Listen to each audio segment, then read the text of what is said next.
અમારા વિજ્ઞાન મેળાનો વિષય છે એડવાન્સ ફાયર સેફ્ટી સિસ્ટમ. આજે હરણફાટ દોડ મૂકીને દોડી રહેલો માનવી માત્ર પૈસા પાછળ અને ભૌતિક સુખ સગવડોની પાછળ ગાંડો બન્યો છે. તે પોતાના વર્તમાનમાં તો ખુશ રહે જ છે, પણ તે તેના ભવિષ્યનો બિલકુલ વિચાર કરતો જ નથી.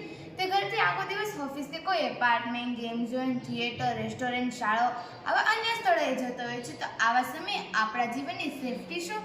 તો આવા જ પ્રશ્નનું નિરાકરણ કરવા માટે આજે અમે તમારી સમક્ષ આ પ્રોજેક્ટ લઈને આવ્યા છીએ. Advance fire safety system. અહીંયા એડવાન્સ સિસ્ટમ એક ઘરમાં કેવી રીતના લગાડી શકાય અને તે કેવી રીતે કાર્ય કરે તેનું વર્ણન અમે તમને કરવાના છે.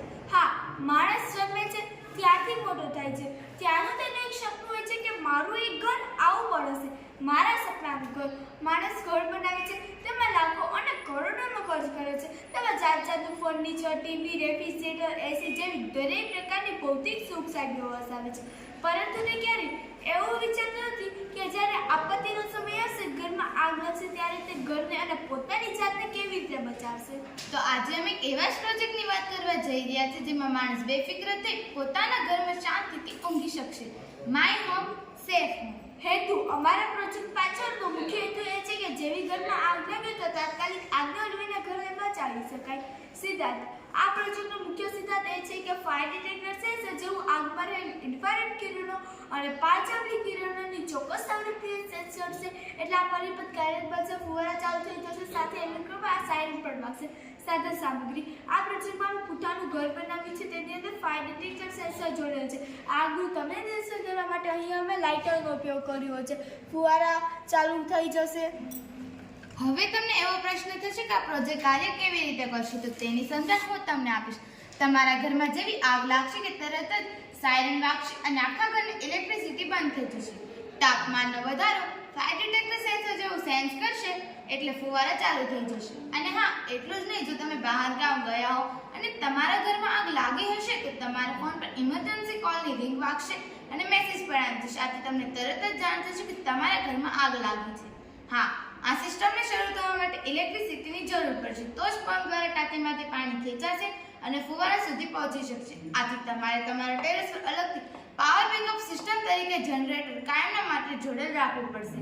એનો મતલબ એ છે કે ક્યારેક આપણા ઘરમાં લાઇટ જતી રહે છે ત્યારે આખા ઘરની પાવર સિસ્ટમ ઇન્વર્ટર બેટરીથી ચાલતી હોય છે. તેમ આ એડવાન્સ ફાયર સેફ્ટી સિસ્ટમને ચલાવવા માટે તમારે તમારા ટેરેસ પર અલગથી પાવર બેકઅપ સિસ્ટમ તરીકે જનરેટર જોડેલ રાખવું પડશે. ધ્યાન એટલું રાખવાનું છે કે તમારા ઘરમાં પાણીની ટાંકી કાયમના માટે ભરેલી હોય. હવે તમને એવું થશે કે જો આગ શોર્ટ સર્કિટથી લાગી હશે તો શું પાણી વાપરવું યોગ્ય ગણાશે? કારણ કે પાણી એ વિદ્યુત સુવાહક છે અને જો વ્યક્તિ ઘરની અંદર હશે તો તેને કરંટ લાગી શકે છે, વ્યક્તિ મૃત્યુ પણ પામી શકે છે. એટલા માટે જ અહીં અમે આ સિસ્ટમ બનાવી છે કે જેવી ઘરમાં આગ લાગે છે કે તરત જ આખા ઘરની ઇલેક્ટ્રિસિટી બંધ થઈ જશે, જેથી કોઈ ખતરો રહેશે નહીં. આ સિસ્ટમને તમે તમારા ઘરમાં ક્યારે લગાડી શકો? તો જ્યારે તમારું ઘર બનતું હોય છે ત્યારે તમે ઇલેક્ટ્રિશિયન દ્વારા લાઇટ પંખાના પોઈન્ટને અડરવાલ ઘીસી પડાવીને છુપાવી દો છો. તેમાં પાણીની પાઇપલાઇનને પણ પ્લાસ્ટરની પાછળ છુપાવી દેવાની. બહારની તરફ ચારે ખૂણામાં તેમજ મધ્યમાં આમ દરેક દિશામાં ફરી શકે તેવા ફુવારા લગાડવા. સેમ તમે આ તમારા ટેરેસ પર પણ લગાડી શકો છો. આમ તમે તમારા ઘરને અને તમારી ફેમિલીને સેફ રાખી શકો છો, કારણ કે આપણને ક્યારેક કોઈને કહીને નથી આવતી, એ અચાનક જ આવતી હોય છે. અને હા, થોડે સમયે તમારા સેન્સરની સિસ્ટમને ચેક કરાવતા રહેવું, જેથી અણધારે જરૂર પડે તો તમારી સિસ્ટમ એ ખરાબમાં કામ આવે.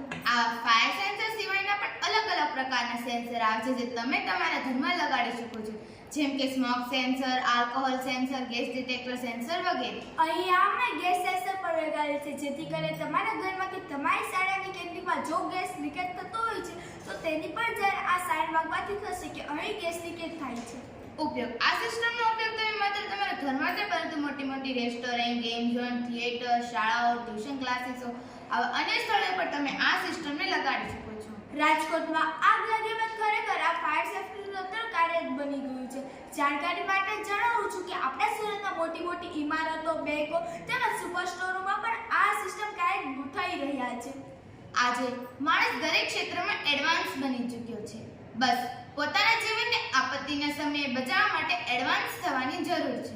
અંતે હું એટલું જ કહીશ કે જીવન એ ભગવાન આપેલી અમૂલ્ય ભેટ છે અને તેને સાચવી આપણી જવાબદારી. કારણ કે થોડા જ વર્ષો પહેલા વરાછાના તક્ષશિલામાં લાગેલી આગ અને રાજકોટના ગેમ ઝોનમાં લાગેલી આગમાં ગુમાવેલ માસૂમ બાળકોને યાદ કરતા આજે પણ આપણે કમ્પ્યુટર